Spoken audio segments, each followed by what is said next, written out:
Welcome to the Voices of Young People podcast, brought to you by Springtide Research Institute. In each episode, we hear directly from young people as they respond to our research and share about the issues impacting their lives. As sociologists and researchers, we see a new story unfolding for young people, one that moves beyond traditional institutional boundaries and requires careful attention to the inner and outer lives of emerging generations. At the intersection of being and becoming, it's the voices of young people.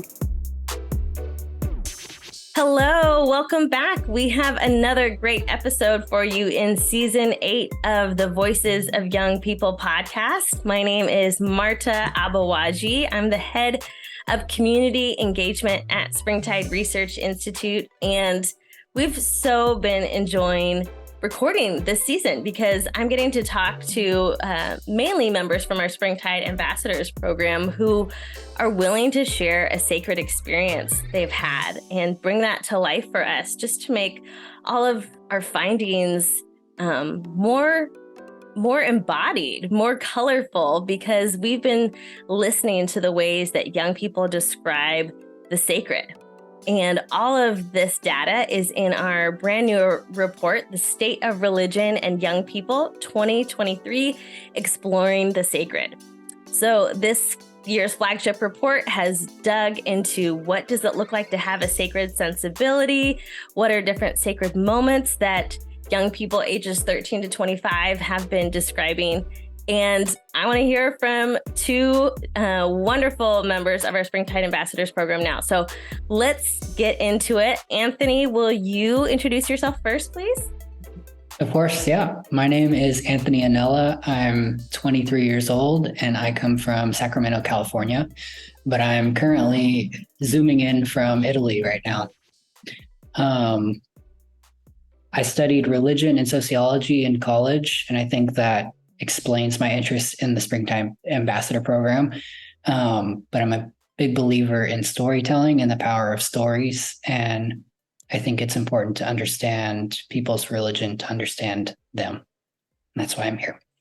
That is seriously what Springtide does and is about. So I love that we get to have you here from Italy. We're recording from 3 very different time zones right now in this conversation on Zoom, but we love having you still involved in SAP, the Springtide Ambassadors program, Anthony, even while you're international. And yeah, sociology and religion, that's us. So we're glad you're with us.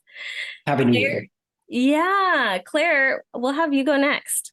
Yeah, of course. So my name is Claire. I'm 21 and I'm calling in from Minnesota. I just graduated from college last semester, studying English, and now I am working in journalism. I'm also very strongly considering academia, planning to get either a Master of Divinity or a Master of Psychology or some combination of both. And I identify as Christian. I grew up Protestant Lutheran, and still kind of culturally identify with that, theologically kind of just Christian, as we would probably say, at Springtide. And yeah, a hobby or interest of mine, I really, especially lately, have been getting into hot yoga. Absolutely love hot yoga. Recommend it for anyone and everyone. I hadn't heard about that from you yet. How long have you been doing it? Well, I first tried it a few years ago, but I really have gotten into it more in the last few months. It makes you feel so good. The best post-workout high I ever get from anything is hot yoga. That's amazing, especially because it's summer while we're recording these episodes. So extra commitment to do hot yoga in the hot month. You leave a hot studio and walk out to the hot outdoors. But yeah, you have that euphoric moment in there, or that exercise high afterwards, like you said. Well, I know that you both care a lot about religious identity, religious expression. You both have even hinted at that in your intros, but we've come to learn through our recent research that young people define sacred in many different ways. So I want to know, for the two of you, when you hear that word sacred, what are the first words or thoughts that come to mind? I think for me, the initial thing I think of is big medieval churches, I think of silence, reverence, and very generic beauty. But when I think like deeper, I often think of like more ordinary things, like going on a walk with someone you love, or a family dinner, or like when a song comes on the radio that seems to be responding to your thoughts or your mood. Those for me are also sacred experiences. Great. Yeah, no, I love how you went kind of broad and then dialed it into really personal moments as well. What would you say, Claire? What comes to mind for you? Yeah, for me, I was actually thinking along the exact same like train of thought. So the first word that came to my mind was transcendent. Like when I think sacred, I think kind of like big religious moments of like glory, and just like even just kind of the type of like religious songs and stuff you hear where it's like how great thou art, how great thou art, or like these swelling, religious feelings or whatever. And I think that is like something I would consider sacred. But I feel like a lot of my kind of like religious work for myself in the last like few years has been really like seeing my religion primarily and practicing my religion as something that's like intricately and primarily like related to just like my day-to-day life, not even just my day-to-day, but also just like who I really am. Because when I think about who I really am, like I don't think of myself as like this like swelling religious feeling. Like that's not what characterizes my life. It's like I'm hanging out with my friends and I'm talking with my family and I'm, like laughing at videos I'm watching on YouTube or like whatever, just like random things. So I feel like a lot of times, yeah, I think I've kind of more dialed in on like the sacred being like here and like now, before it is anything like larger, but also something larger.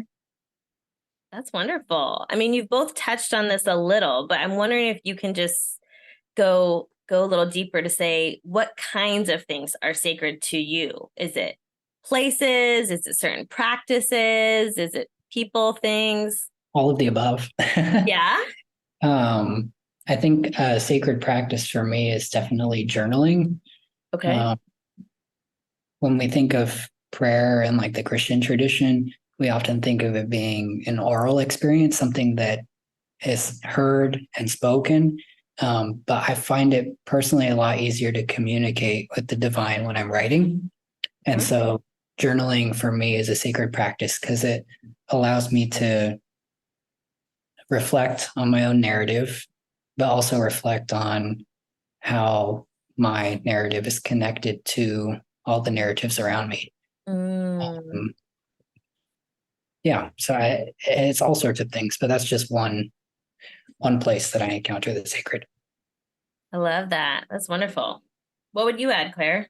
Yeah, for me, I would definitely say I also relate to that as well. I've taken to writing all my prayers, and like when I try and like meditate on a verse or like an idea or something like that, I write it down and it really does help me to like feel into it much more than I would when I'm like speaking. But another thing I can really relate, or that I really feel like is sacred to me, is like nature. Being out in nature, I feel like it really kind of removes me from like my kind of like small-minded like personal anxieties and stuff, and it just kind of like washes it out into something larger.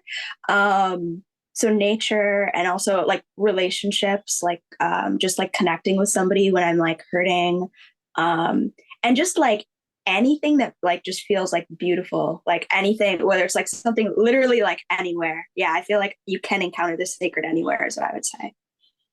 That's great. I mean, that is really what we're trying to help folks who care for young people, help them develop their own sacred sensibility, and in turn have them create those sort of atmospheres and environments that encourage all ages to consider the sacred, even in mundane moments. So it feels like you two are both already really attuned to that. What made you this way?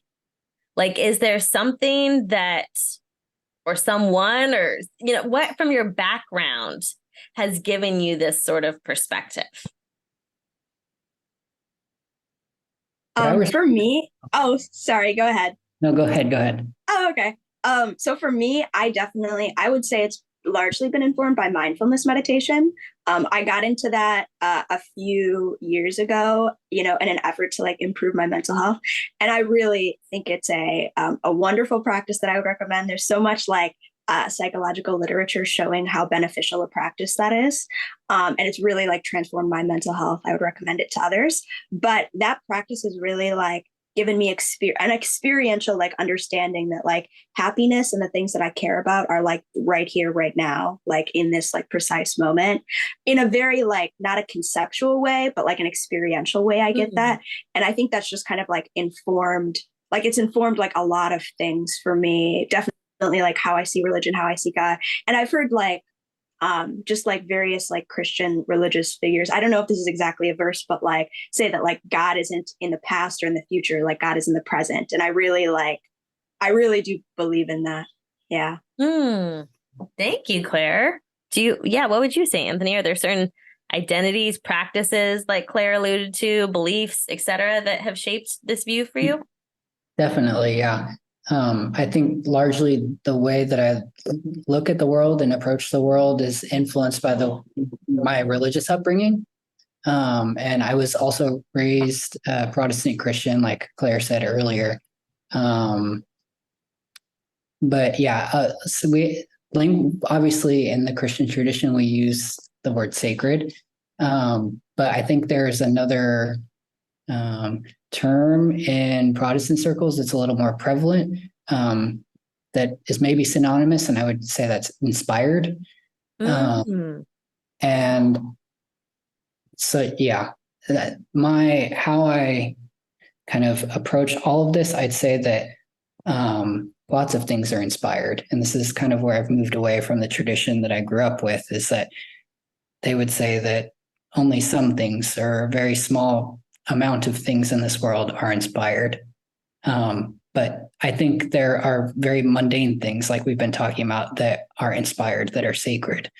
And so that's kind of my own like personal adaptation of something that I grew up with.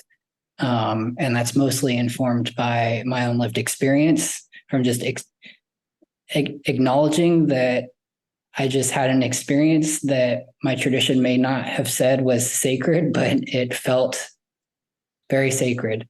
And so, yeah, just adapting the beliefs that I grew up with to fit with my lived experience. It feels like you kind of want to shatter something, like this isn't just exclusive because you said it was inspired or you said it was sacred, but like to make it more tangible, accessible. Is that a fair way to characterize what you're describing? More inclusive. Yeah. Well, this is already setting the stage so beautifully. I would really like to get into a story from each of you. If there's a specific sacred experience you could bring to life for us, we'll have you go first, Claire. We'd love to hear any details you want to offer. Yeah, so I actually have a couple that come to mind, and it kind of builds off what both Anthony and I were saying before about the sacred being kind of both the small and the large. So the first place that I thought of was, there's this like park and like with a path near my house. And it's just like it's like a few blocks away from me. I walk there like all the time in the summer, and it's just like incredibly beautiful. Like there's just these farmlands that really like roll on for like forever and super pretty. And I just go there and like appreciate the beauty and like walk and think or pray or whatever.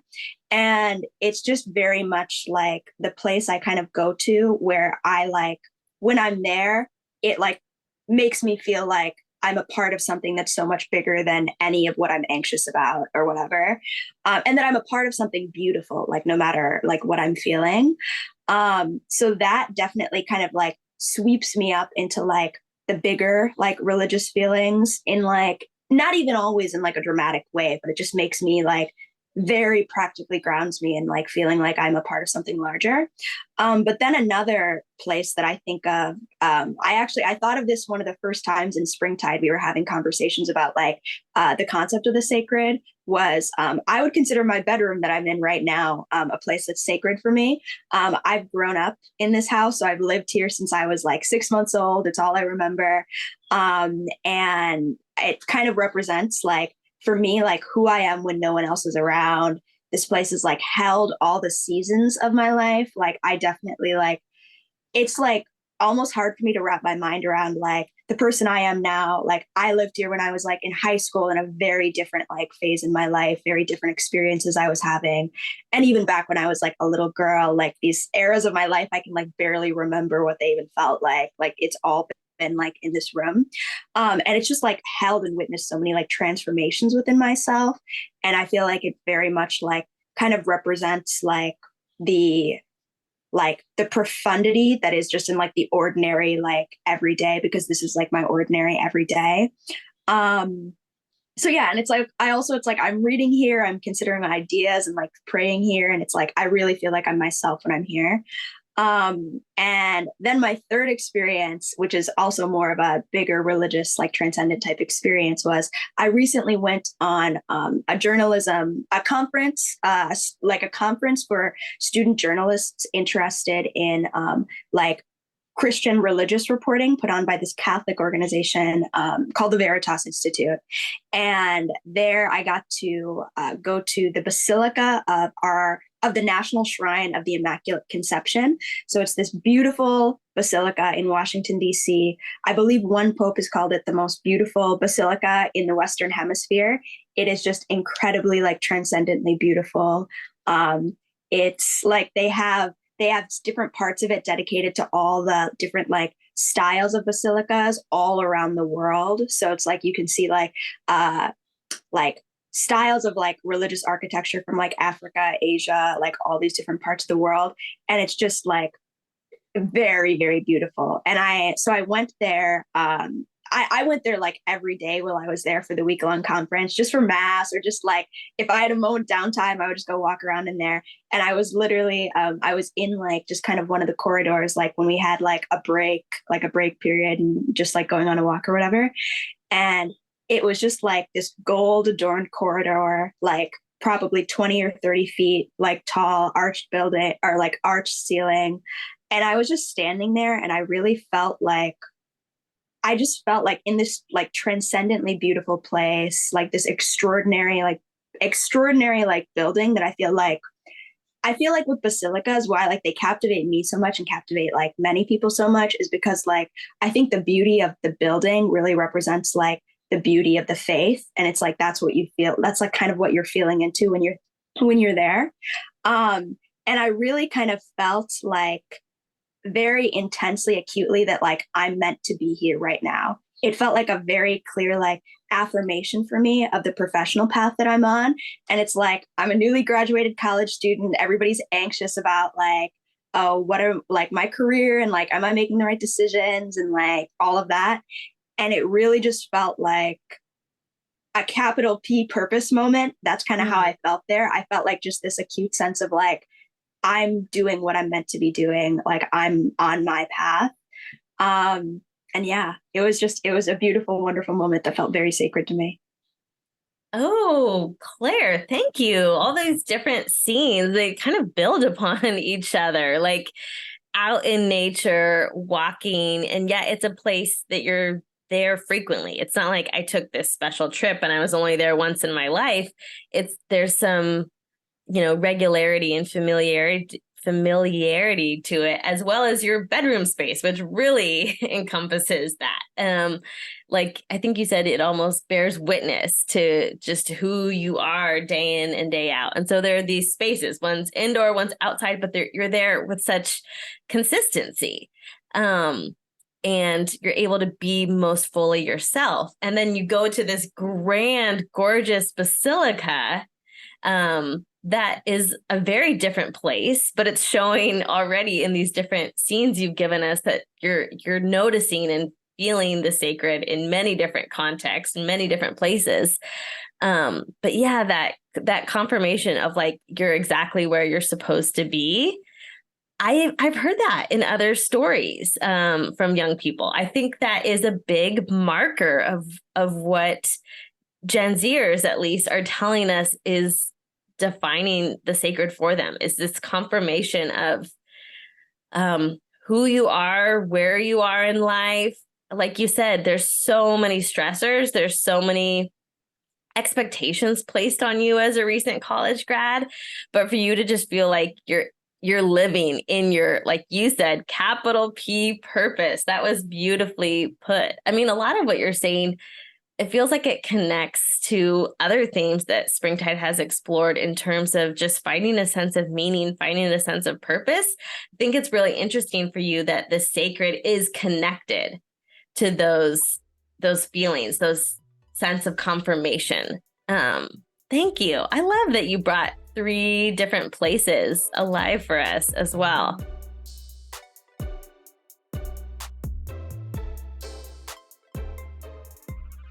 I'm excited to hear another story. We'll see. There's no pressure for them to connect in any way, but we'll see how Anthony's experiences are brought to bear alongside these ones. So thank you so much, Claire. I love the way you see the world. It's really wonderful to have you articulate it in this way too. Thank you so Anthony. much. Of course. Anthony, we're eager to hear what you want to share. I think there will be some connection. Oh, okay. Yeah. And like I said, I usually do these things through writing. So I've written something and I'd like to read it to you guys. That's great. You know how they say it takes a village to raise a child? One of the most profound and surreal experiences I've had was when my village was under one roof for an afternoon. When I graduated from high school, my parents threw me a graduation party. They invited literally everyone, my friends, my cousins, grandparents, extended family that I only saw once a year usually, people I played sports with as a kid, my coaches, teachers from elementary through high school, mentors, and spiritual leaders. There were people there that I knew well and others not so much, but everyone showed up. The house was so full, all these people, many didn't even know each other, gave me the sense that I was the thing that brought them together for that afternoon. But there was another sense that I wouldn't have been the person I was then without everyone there. They each played a unique role in making me into the person I was then. I wrote a whole speech of gratitude and attempted to read it to everyone, but I was quickly overcome by emotion and started to cry. With everyone's eyes on me, my village, looking at me and wishing me well on the next chapter of my life, I felt a deep sense of interconnectedness. All those lives touched mine, and I suppose I touched theirs as well for them to show up to my party. I hold on to this feeling still. I wonder if this feeling, this inner warmth and clarity about who we are and where we come from or where we belong is something we're supposed to feel constantly or something we experience in rare fleeting moments. And I often imagine that this interconnectedness is what God might feel like.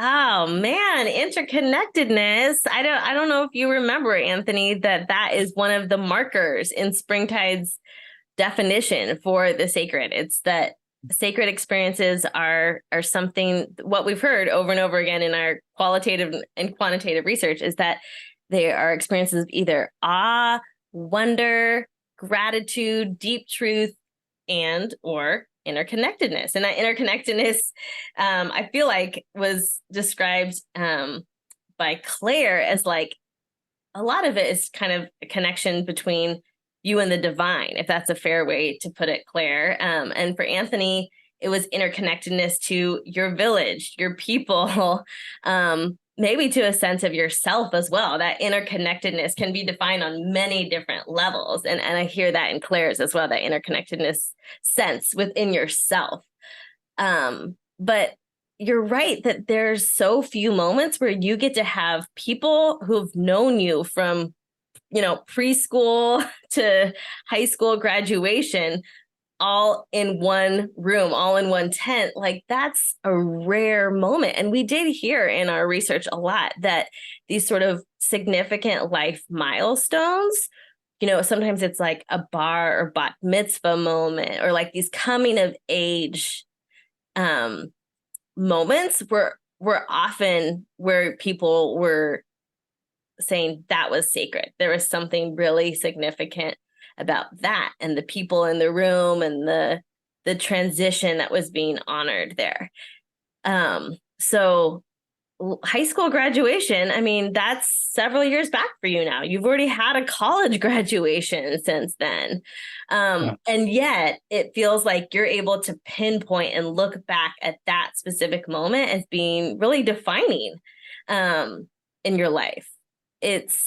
Yeah. What else? It looked like you're about to say something. Is there something you wanted to add? Funny enough, like there's a couple of different reflections I've done on this. One of them is that it's interesting to me that this experience is still something I reflect on today, because the person that I was at that party is not the person that I am right now. Sure. I've grown a lot since my high school graduation party. Yeah. And I've changed. 5 years ago, right? Yeah, exactly. And how I can still reflect on that experience positively, even if I wasn't in complete agreement with the person that I was back then, or even not in perfect agreement with everyone who was there at that party. That experience is still sacred for me. The other reflection I've had is that I haven't really experienced that feeling again until kind of recently, when I went to one of my good friends from college, his wedding. And it wasn't so much a sacred experience for me. I kind of feel like I was experiencing the sacred tangentially, because it was his wedding and it was his village that was in that room that day. And there was something really special about witnessing his happiness in that moment. And that feeling came back to me really strongly. And I was like, wow, this reminds me of things that I've experienced. Being on the other side of it, like instead of just on the receiving end of all this love and celebration, but being able to offer that. And that it strikes a chord with when you've been on the receiving end. I think it's significant also that you're like, in the ways I've evolved, I don't have to disparage this earlier version of myself or call something that was once sacred to me just because I've changed in certain ways doesn't mean that experience is like soiled in any way. I think that's really significant. I think that would also surprise people. I think there's a perception that Gen Zers want to just throw things out, throw away religion, throw away traditions, get rid of institutions and things that feel like sometimes sacred, frankly, to previous generations, but that you're able to hold honor and respect even for something that you would maybe be defined differently by at this stage of your life. So that's really cool to hear. I think anyone who gets to listen to this episode that was in that room with you, or Claire that was experiencing the Basilica with you this summer during that internship, will maybe strike a chord with what you each have described. I really love hearing these stories come to life. I'm wondering if you had more sacred experiences. And I feel like this is already true of both of you because you're very attuned, it seems like, to defining things as sacred and noticing the sacred. But if you had more of these experiences, how would your life be impacted?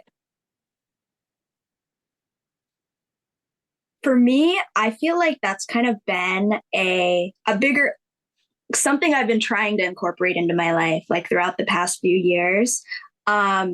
I definitely, another thing that just came to my mind is something that's also like very sacred for me is reading in general. I've taken to reading a lot of nonfiction. Like I love nonfiction theology or like, just like anything like nonfiction related. And it's like learning about the world and like, it just makes me feel like deeply like connected to like God and to like the sacred, the transcendent.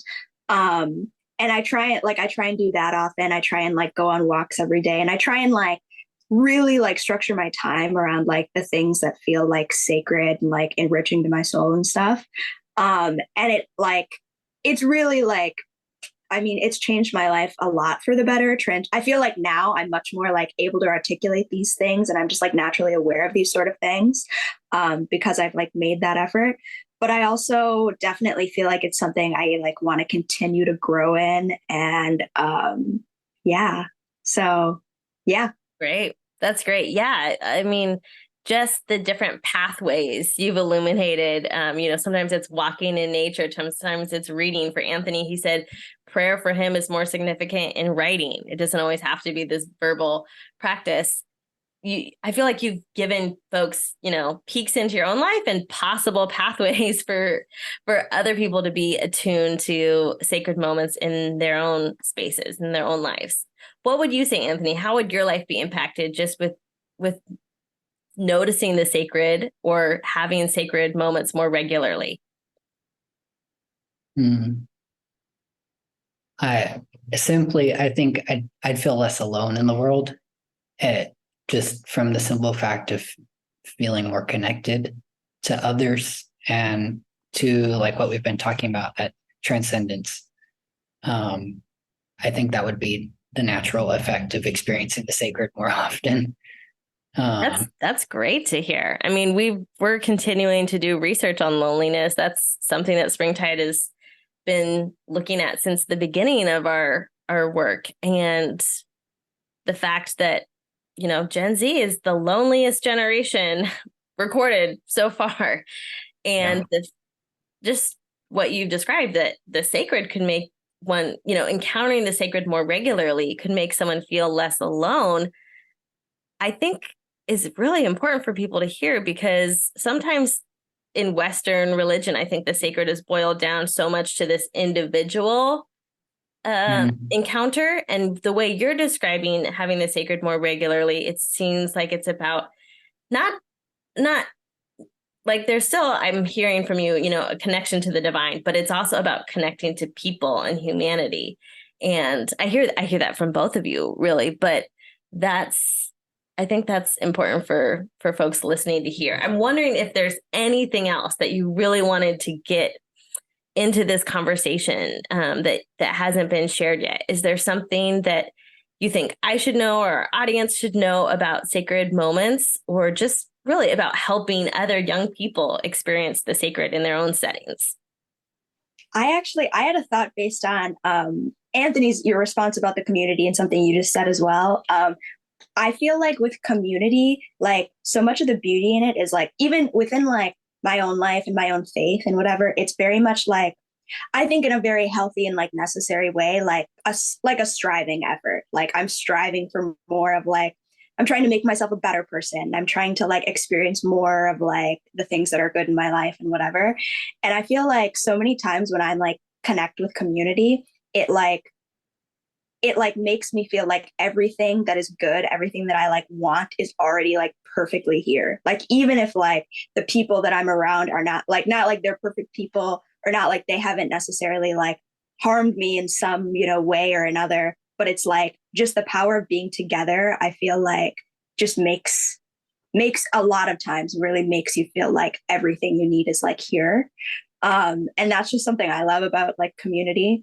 And another thing I thought of in your last response, there was a book I read recently called The Awakened Brain by a psychology professor at Columbia University. She's like the leading psychologist who studies like spirituality and spirituality's impact on like mental health psychology.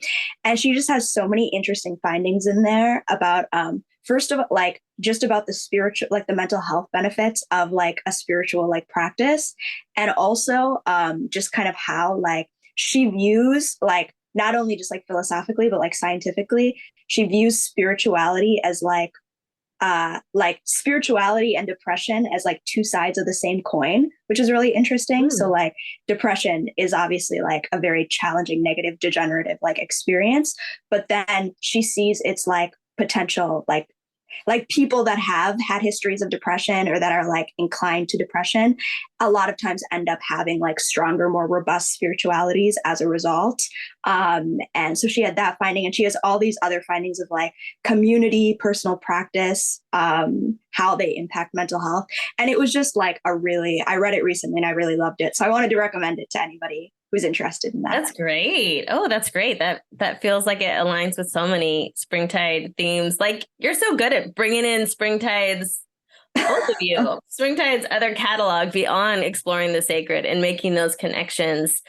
I think, Claire, there's something really important about the way you see the world with presence. Like I heard that when you described your meditative practices. It's about being in this present moment. And you said community helps bring you into that place as well. So thank you for highlighting that.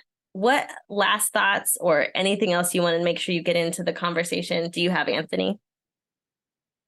I can share one more story, I guess. And it's to the point that you really can experience the sacred anywhere. And it's ironic that this story may be a little blasphemous to the religious group that I grew up in, but I just experienced my first Pride Parade this past June in Italy, where I'm at right now. And I don't have very many friends here. So I went to this parade and for the first time and was surrounded by a bunch of strangers. And I was terrified, honestly. I was like, didn't know what to expect. But I could not stop smiling once I got there, even though I was in a crowd of complete strangers. We walked for miles together, and there was something really powerful about just existing together and knowing that all these people had a shared experience, but that we also had lots of differences as well. But at the same time, we were making ourselves seen and known. And there was something very powerful about that, something I would label sacred. But yeah, you can experience it anywhere.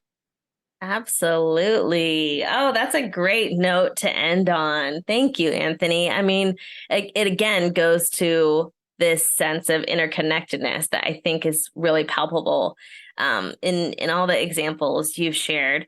But this is what I think trusted adults, this is what faith leaders listening to our research need to hear, that there's a desire for sacred experiences and that it can be found anywhere. And sometimes trying to bottle it up or confine it or keep it within walls of a religious institution isn't fair. It's just not realistic for how young people are attuned to a sense of spirituality, how young people are craving those moments. And yes, a pride parade, a pride march in Italy was another sacred encounter. And that's beautifully put. Thank you, Anthony. Thank you, Claire. I could talk to y'all for so long because you're just both really embodied people. You're a joy to connect with in our Springtide Ambassadors program and in these extra conversations. We have one more episode still to come in season 8 of the Voices of Young People podcast. So stay tuned. We still have 2 more young people we'll be talking with and hearing the sacred experience that they want to share with our audience. Thank you again, Anthony and Claire, and have a great day. We'll see you next week. Thank you. Thank you so much. Visit springtideresearch.org to hear more voices of young people and to learn about the latest research and resources available, along with the State of Religion and Young People 2023, Exploring the Sacred. Springtide Research Institute is dedicated to listening to young people and sharing critical research and actionable insights from what we learn. Visit our website to find ways to support our work and discover ways that we can support yours. Be sure to follow us on social media at We Are Springtide and join the conversation by using the hashtag Exploring the Sacred. Today's show was produced by Marte Aboagye. The audio was mixed by Andy Palmer, with original music created by student Christian Unthink. Special thanks to the 12 guests featured in Season 8 and to all the young people whose perspectives and insights make our research possible. Thanks for listening.